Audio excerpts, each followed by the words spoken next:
The Telltale Heart by Edgar Allan Poe. True!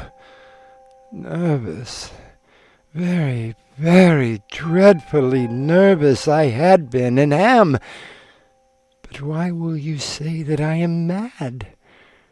The disease had sharpened my senses, not destroyed, not dulled them. Above all was the sense of hearing acute.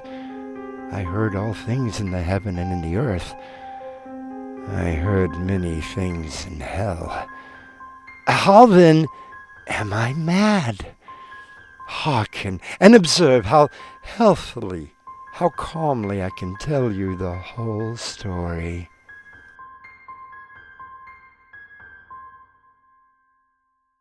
It is impossible to say how first the idea entered my brain, but once conceived, it haunted me day and night. Object there was none. Passion there was none. I loved the old man. He had never wronged me. He had never given me insult. For his gold I had no desire. I think it was his eye. Yes, it was this.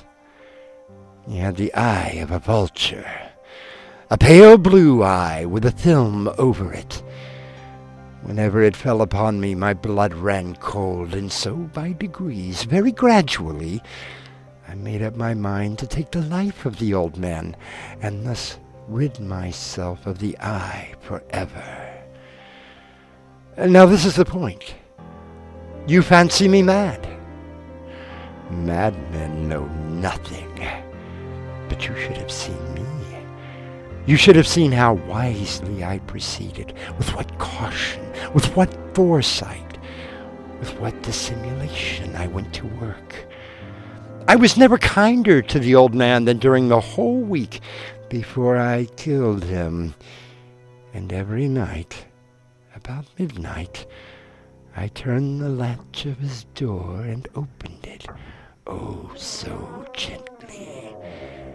And then, when I had made an opening sufficient for my head, I put in a dark lantern, all closed, that no light shone out. And then I thrust in my head. Oh, you would have laughed to see how cunningly I thrust it in. I moved it slowly, very, very slowly, so that I might not disturb the old man's sleep. It took me an hour to place my whole head within the opening so far that I could see him as he lay upon his bed. Ha! Would a madman have been so wise as this? And then, when my head was well in the room, I undid the lantern cautiously, oh so cautiously, for the hinges creaked. I undid it just so much that a single thin ray fell upon the vulture eye. And this I did for 7 long nights. Every night, just at midnight. But I found the eye always closed, and so it was impossible to do the work. For it was not the old man who vexed me, but his evil eye. And every morning, when the day broke, I went boldly into the chambers and spoke courageously to him, calling him by name in a hearty tone and inquiring how he has passed the night. So you see, he would have been a very profound old man indeed to suspect that every night, just at 12, I looked in upon him while he slept.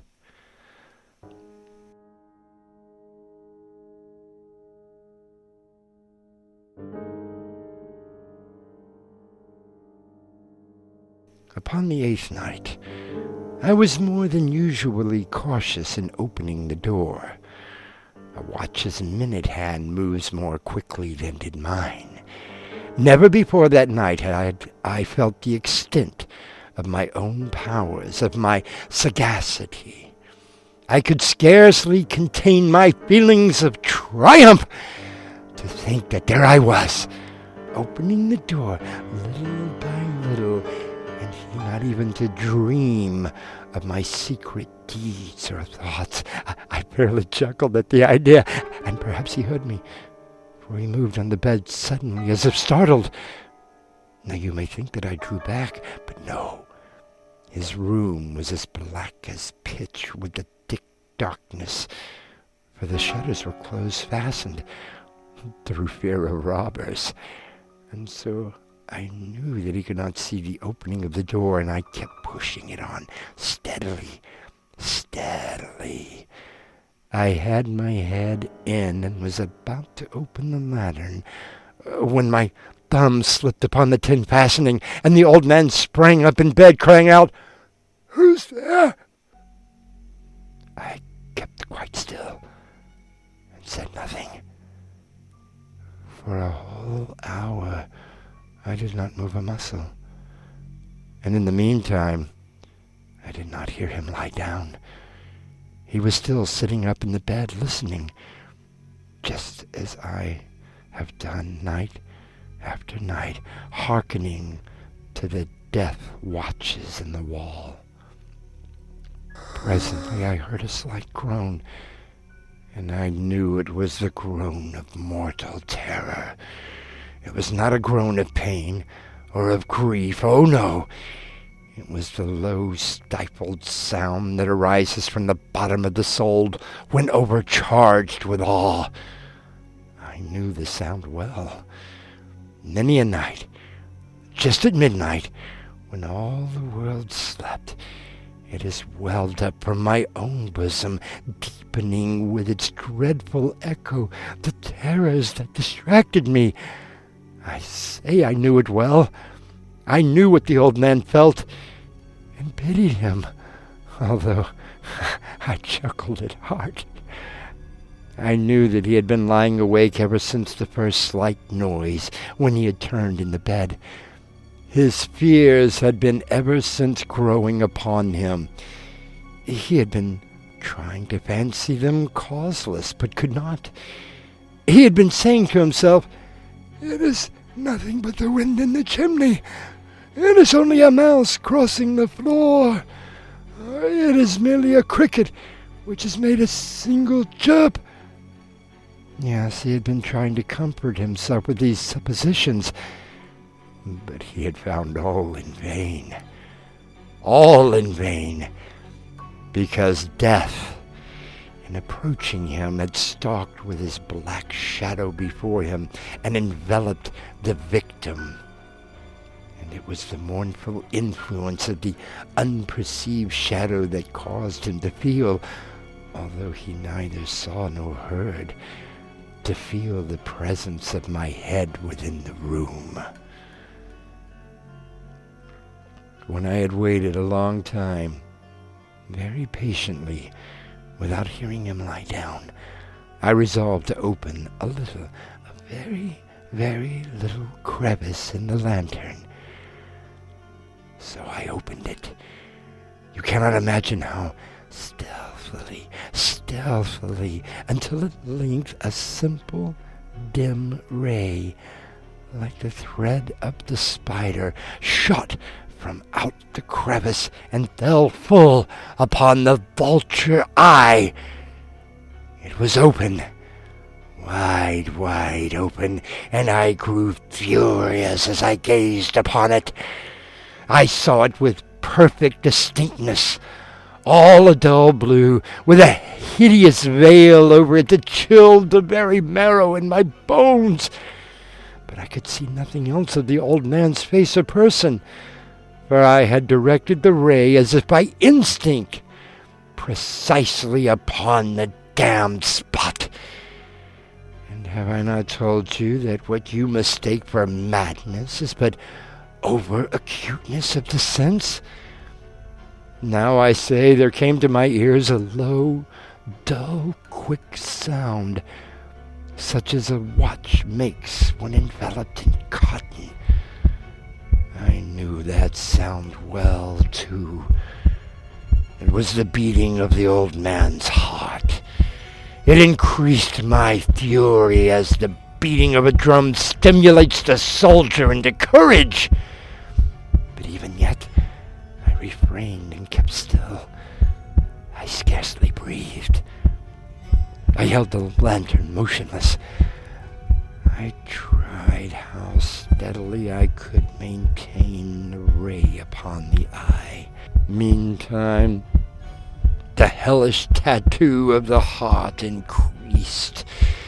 It grew quicker and quicker and louder every instant. The old man's terror must have been extreme. It grew louder, I say, louder every moment. Do you mark me well? I have told you that I am nervous, and so I am. And now at the dead hour of the night, amid the dreadful silence of that old house, so strange a noise as this excited me to uncontrollable terror. Yet for some minutes longer I refrained and stood still, but the beating grew louder. I thought the heart must burst, and now a new anxiety seized me. The sound would be heard by a neighbor.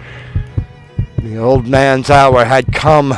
With a loud yell, I threw open the lantern and leaped into the room. I shrieked once, only once. In an instant, I dragged him to the floor and I pulled the heavy bed over him. I then smiled gaily to find the deed so far done. But for many minutes the heart beat on with a muffled sound. This, however, did not vex me. It would not be heard through the wall. At length, it ceased.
The old man was dead.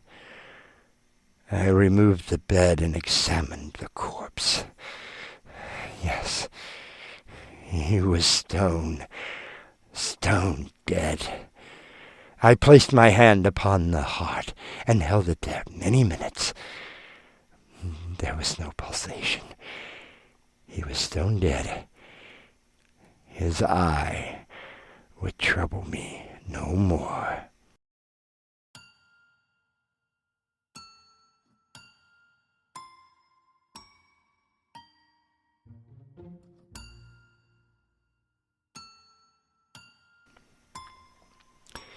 If you still think me mad, you will think so no longer when I describe the wise precautions I took for the concealment of the body. The night waned, and I worked hastily, but in silence. First of all, I dismembered the corpse. I cut off the head and the arms and the legs. I then took up 3 planks from the flooring of the chamber and deposited all between the scantlings. I then replaced the board so cleverly, so cunningly, that no human eye, not even his, could have detected anything wrong. There was nothing to wash out, no stain of any kind, no blood spot whatever. I had been too wary for that. A tub had caught all.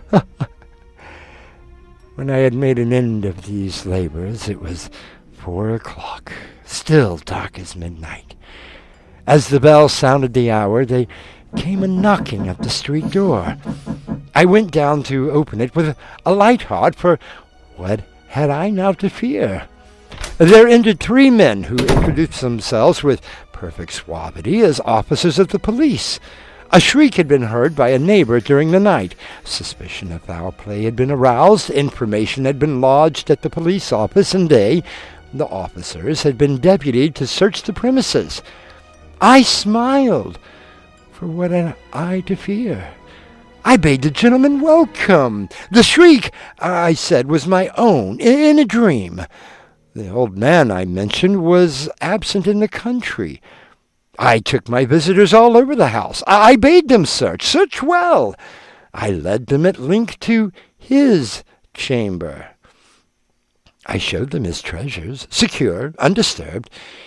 In the enthusiasm of my confidence, I brought chairs into the room and desired them here to rest from their fatigues, while I myself, in the wild audacity of my perfect triumph, placed my own seat upon the very spot beneath which reposed the corpse of the victim.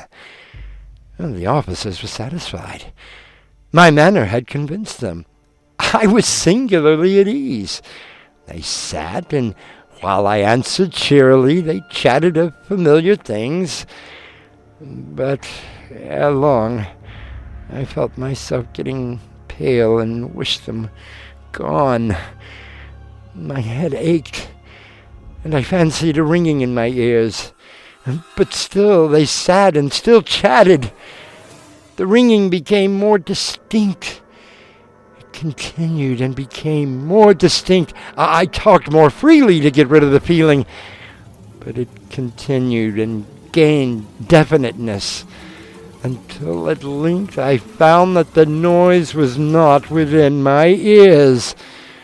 No doubt I now grew very pale, but I talked more fluently and with a heightened voice. Yet the sound increased. And what could I do? It was a low, dull, quick sound, much such a sound as a watch makes when enveloped in cotton. I gasped for breath, and yet the officers heard it not. I talked more quickly, more vehemently, but the noise steadily increased.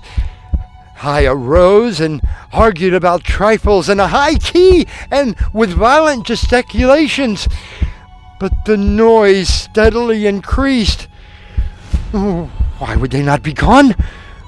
I paced the floor to and fro with heavy strides, as if excited to fury by the observations of the men. But the noise steadily increased. Oh, God, what could I do? I foamed. I raved. I swore. I swung the chair upon which I had been sitting and grated it upon the boards. But the noise arose over all and continually increased. It grew louder, louder, louder, and still the men chatted pleasantly and smiled. Was it possible they heard not? Almighty God, no, they heard, they suspected, they knew. They were making a mockery of my horror. This, I thought, and this, I think. But anything was better than this agony. Anything was more tolerable than this derision. I could bear those hypocritical smiles no longer. I felt that I must scream or die. And now, again, hark! Louder, louder, louder, louder! Villains, I shrieked. Dissemble no more. I admit the deed. Tear up the planks. Here, here. It is the beating of his hideous heart. This is your host, inviting you to return with us through the doorway to nightmare for another adventure into the world of your terrifying imagination. Until next time, slumber peacefully. Epilogue. The butler did it.